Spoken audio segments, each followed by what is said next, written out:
Hi, I'm Joni Patry, and welcome to my YouTube channel.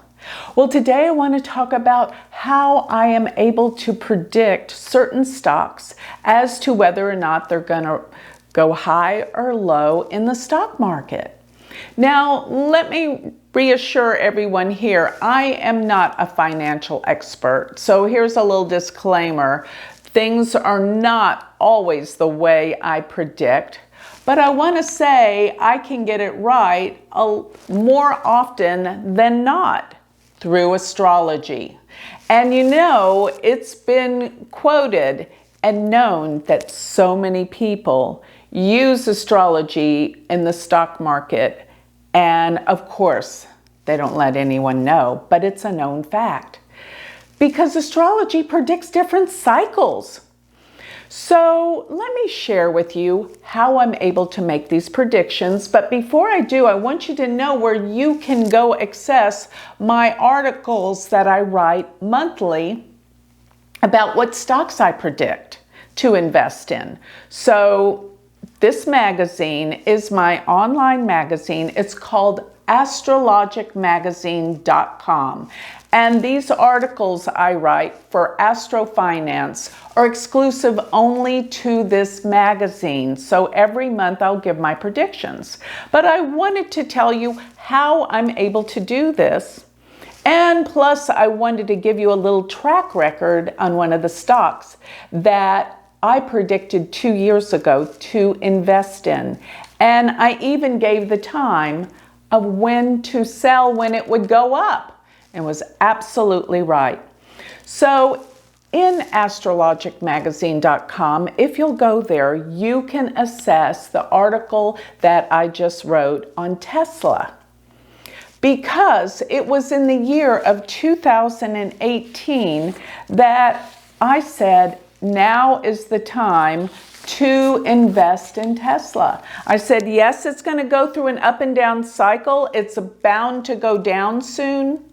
But I said specifically by January of 2020, it'll be at an all-time high.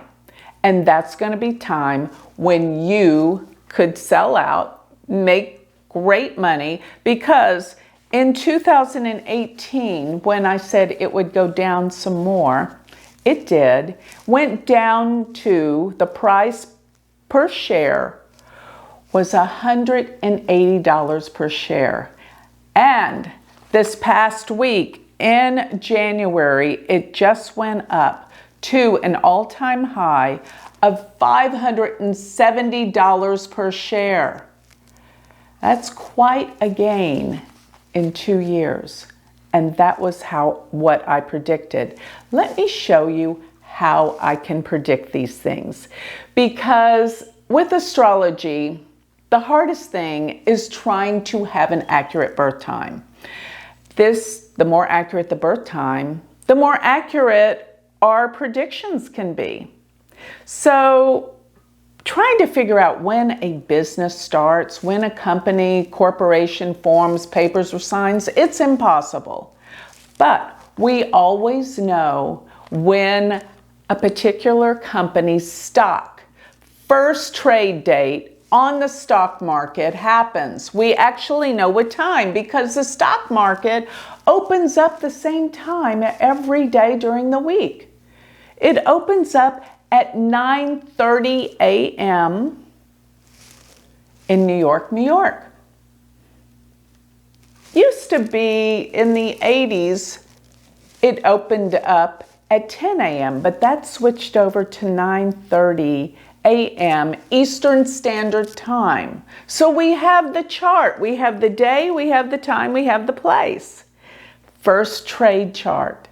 So I wanted to show you a little bit. Now another thing, I talk about this extensively in my book that I wrote in 2008.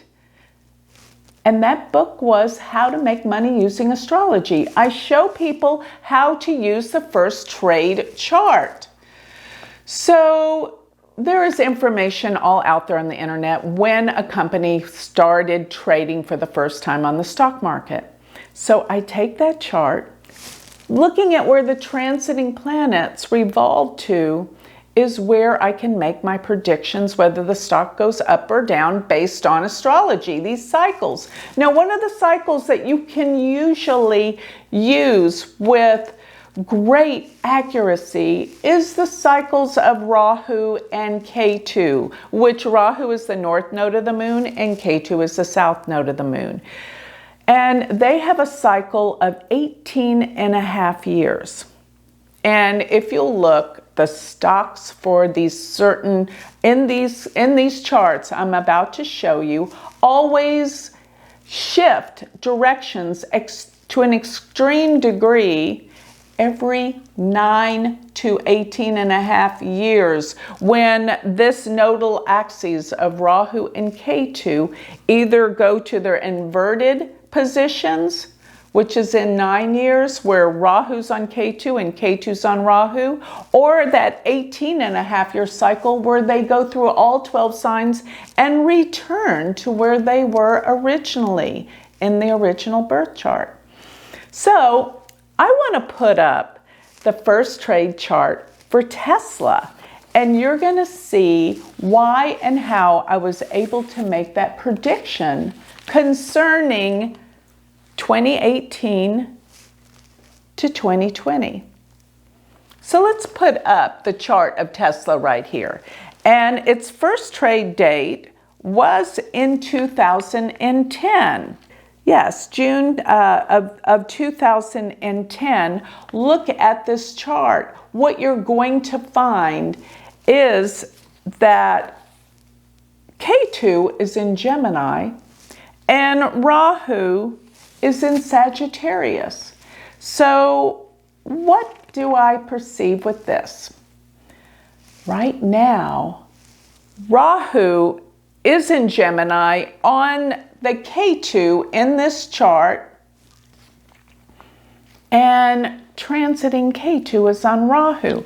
But most specifically, here we have in the year of 2020, transiting Jupiter is in Sagittarius. Of course, it's with Ketu, but it is the triggering mechanism that made the stock rise at this point in time. So it was actually around what? It's actually around 9 years after its first trade date. So that was the key factor. But one thing I said this stock is going to be very turbulent. It's going to have a very big up and down cycle. And I got that when transiting Saturn was going to come up and oppose the Sun and Mercury in this chart, that was when it was going to go down, which is exactly what happened. I have that it would go down. There is some down cycles that are coming because transiting Saturn will oppose the Sun and Mercury the end of November and early December. And that was in 2018. That's exactly what happened. So my exact wordings were, because it's going to go down at this time, now's the time to invest. You know, the problem with this world is this, with the stock market. The minute something goes up, that's when they get interested and think to buy. That's not the time you buy. You've got to look at the stocks that are down and then project when you think they'll go up. And no, you can't sell them tomorrow. You got to wait a couple of years. But most of all with astrology, you can see where the planets are going to trigger the Rahu Ketu in a chart or the planets in the chart. So I noticed that transiting Saturn, while it was in Sagittarius, was going to come up to the opposition to that Sun and Mercury, very vital planets in a chart, brought the stock down, caused problems. But then I said, wait for 2 years till January of 2020, when Jupiter is with Ketu, activating the nodal axes, and Jupiter is expansion. So that's exactly what happened. So notice when you look at this chart that Jupiter would have activated the nodal axes, plus Rahu and Ketu, 9 years later come back to their inverted positions. As I said before, Rahu's on Ketu, Ketu's on Rahu. And yes, this is what I do when I look at all of these stocks and make my predictions as to what stocks to invest in and when I feel like they will move up. So you can go to my Astrologic magazine, get this, subscribe for a year or a month, and you will be able to read what my next future predictions are, which I'll give you a little clue. Well, for one thing, I've been talking about oil and gas for a long time. I have some specific stocks that I have been predicting that will go up. You can get all this information. Yes, when you get the magazine, you will get the back issues, and that's worth its weight in gold. So with that, I'd like to close. If you would like more information on me, if you would like a reading, you can always go to my website, which is galacticcenter.org. Or if you would like to learn Vedic astrology from me, you can go to my university website, which is University of Vedic Astrology.com. And don't forget, check out my online magazine, astrologicmagazine.com. Thank you.